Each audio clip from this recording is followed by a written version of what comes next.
เริ่มแล้วเลยส่วนเวลาต่อไปนี้ท่านจะได้พบกับนักร้องท่านประจำวงเมืองเซฮันนี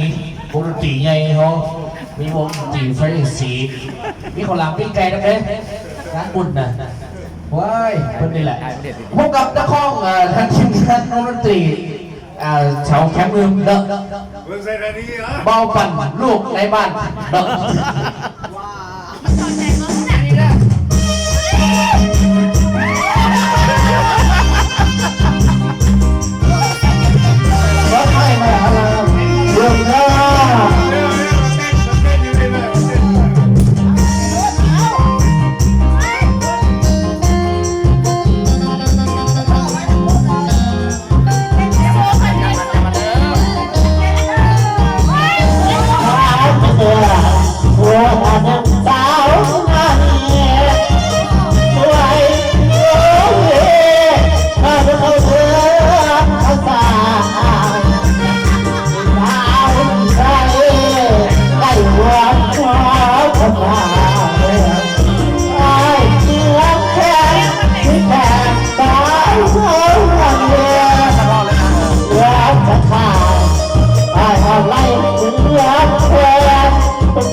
อ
ยากแพ้